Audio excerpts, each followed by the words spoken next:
that amazing raccoon that climbed a building in broad daylight. I'm going to tell you what he was thinking, and if you or one of your pets should come nose to nose with a raccoon, there's a few things you should know.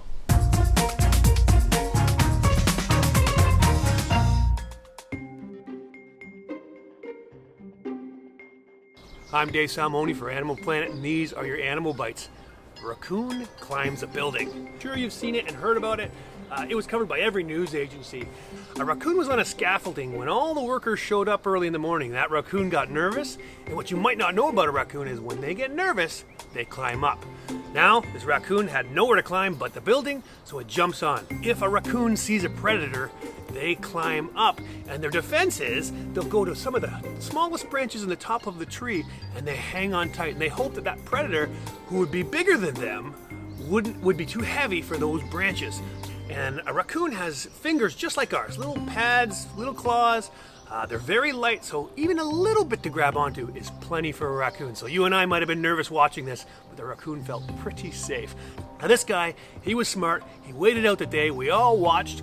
At the end of the day, he went up to the top of the building. Now luckily, wildlife officials expected this. They put a live trap out there with some cat food. The raccoon loved the cat food. He went in there. He was inspected, and it turns out that animal looked super healthy, so probably just got caught out in a bad situation in the city.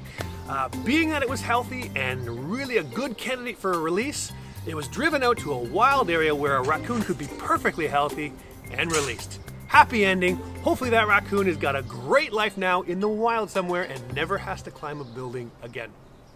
Some things you might need to know about raccoons. They are not the safest animal to confront. Do not corner a raccoon. They will stand their ground. They will happily fight you over their garbage, so leave them alone. Another thing to worry about is rabies. Raccoons often carry rabies. So some of the signs of rabies are, if you see a lot of saliva, that's what we talk about when we talk about the frothing of the mouth. Avoid it. If you see an animal out during the day like this raccoon was, avoid it. That is not natural raccoon behavior. If you see a raccoon stumbling around, seeming a little bit drunk, also that could mean rabies. Now they also will breathe heavy and make odd noises. Signs of rabies. So if you see a raccoon with signs of rabies, call an official because you don't want anything to do with it. Manage your garbage is the best tip you can have. If you're managing your garbage well, the raccoons will probably go to your neighbors because your neighbors will likely not be managing their garbage. Another hot tip is keep your pets away from raccoons. People like to send their dogs to chase the raccoons away. Raccoons aren't scared of dogs. A raccoon will happily fight one of your pets. People often think, oh, well, I'll get my dogs to chase this animal away. Don't do that. One, the raccoon's not that scared of it. It's just going to climb a tree and wait and come right back when the dog's gone. The problem with that is your dog might get bit, which is a problem, and if it happens to be a rabid raccoon, if the dog bites the raccoon, it might get rabies. So really, just keep your pets away from raccoons. Raccoons are very aggressive when they're scared. So you are more likely to get bit by a raccoon than a mountain lion. My fun fact of the day is people think that raccoons are good pets, and they are terrible pets. They're nocturnal, they grow up to be aggressive, they don't like being indoors. So heads up, don't try to make them as a pet.